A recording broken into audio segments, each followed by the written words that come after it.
शिलार धरण प्रकल्पाविरोधातील विरोधाची लाट दिवसेंदिवस तीव्र होत चालली. या प्रकल्पामुळे विस्थापनाचा आणि उपजीविकेचा प्रश्न निर्माण होणार आहे.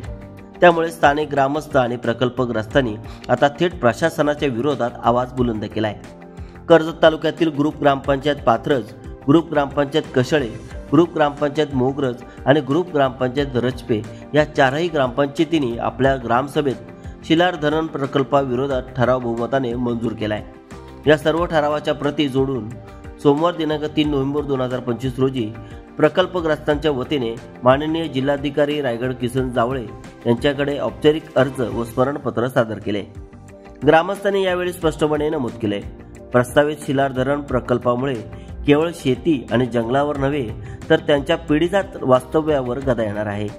त्यामुळे ग्रामस्थांनी एकमुखाने या प्रकल्पाला नकार दिला असून शासनाने हा निर्णय तातडीने मागे घ्यावा अशी मागणी करण्यात आली. या जनआंदोलनात भाजप कर्जत ग्रामीण मंडळ अध्यक्ष दिनेश रासाळ यांनी सक्रिय भूमिका घेतली असून प्रकल्पग्रस्तांच्या पाठीशी ठामपणे उभे राहण्याचा निर्धार व्यक्त केलाय. ते म्हणाले, हा प्रकल्प लोकांच्या संमतीशिवाय पुढे नेला जात आहे. ग्रामस्थांच्या आयुष्यावर कुरघोडी करणारा कोणताही निर्णय आम्ही सहन करणार नाही. प्रकल्पग्रस्तांच्या न्यायासाठी आम्ही लढा देऊ आणि गरज भासल्यास रस्त्यावर उतरू. रसाळ यांच्या नेतृत्वाखाली या विषयावर येणाऱ्या काळात मोठं आंदोलन उभारण्याचा इशारा देण्यात आलाय. शिलार धरणातील काही जागरूक ग्रामस्थ आहेत. या ग्रामस्थांनी मिळून आम्ही याचा विरोध करून आणि मुंबई उच्च न्यायालयामध्ये आम्ही PIL जनहित याचिका तत्काळ दाखल केली आणि त्याची सुनावणी सुरळीतपणे कायदेशीररित्या चालू आहे. त्याच्यानंतर आम्ही तत्काळ संबंधित सर्व विभागांना आणि जिल्हाधिकारी रायगड, विभागीय कोकण आयुक्त, त्याच्यानंतर अपर आयुक्त आणि संबंधित मंत्री, तहसीलदार, प्रांत साहेब या सर्व संबंधित ठिकाणी आम्ही धरणाच्या विरोधात अर्ज दिले. अनेकांचे घर इथून विस्थापित होणार आहेत.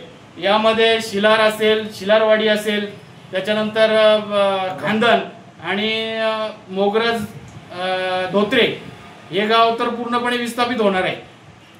अशा वेळी तिथल्या स्थानिक जे विस्थापित होणारे जे ग्रामस्थ आहेत, शेतकरी आहेत, यांना कोणत्याही प्रकारचा विश्वास घेत नाही. या भूभागाच्या जीवावर आमचा उद्योगधंदा आणि उदरनिर्वाह चालतो आणि सरकारने हा निर्णय घेऊन, प्रशासनाने हा निर्णय घेऊन आमच्या मुलावरच घाव घातलेला आहे. आमची माफक मागणी आहे की जिथे डोंगर दऱ्या असतील, जिथे पुढे लोकवस्ती नसेल, अशा ठिकाणी तुम्ही हे धरण बांधा. हे धरण तुम्ही तिथे तयार करा. इथे हा शिलार धरणाचा जर परिसर आपण पाहिला तर हा पूर्ण डेव्हलप एरिया आहे आणि ही डेव्हलपमेंट एरिया पाहिली तर सरकारी जे डेव्हलपमेंट आहेत, सरकारी उपजिल्हा रुग्णालय असतील, त्याच्यानंतर देवस्थानं असतील, त्याच्यानंतर सभागृह असतील आणि ग्रामपंचायती कार्यालय, शाळा, जिल्हा परिषदच्या कित्येक शाळा आहेत, आश्रमशाळा असतील. तर या भूभागामध्ये अनेक बंगलो स्कीम आहेत, ज्याच्यावरती रिसॉर्ट आहेत, ज्याच्यावरती गोरगरीब, आमचं सामान्य गोरगरीब तिथं उदरनिर्वाह करतो, आपल्या कुटुंबाचं पालन पोषण करतो. हे सर्व उद्योगधंद्यावरती, मुलावरतीच घाव घालण्याचं काम सरकारने केलेलं आहे.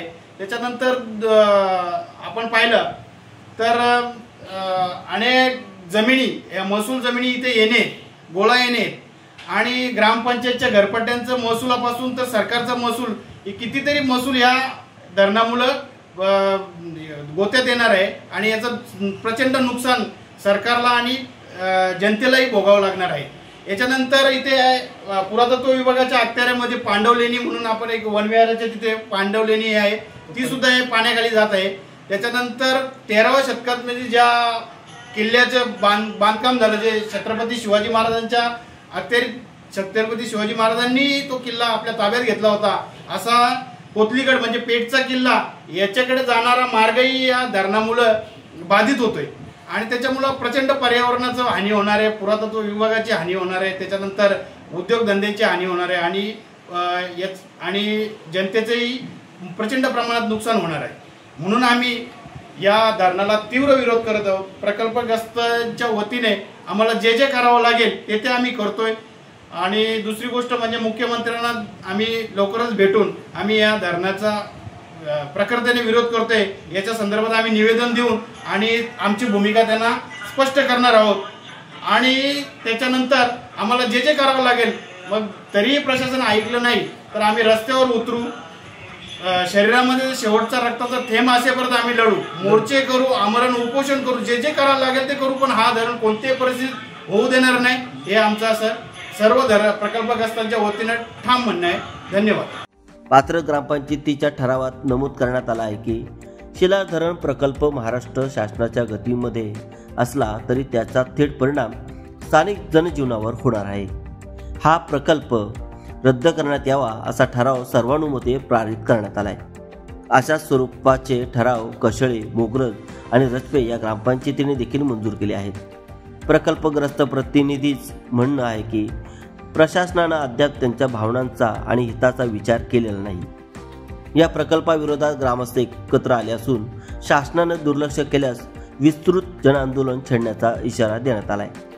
शिलार धरण प्रकल्पाविरोधात आता लोकांमध्ये तीव्र नाराजी असून चारही ग्रामपंचायतीच्या ठरावामुळे हा प्रश्न राजकीय आणि सामाजिक पातळीवर गतिमान झालाय.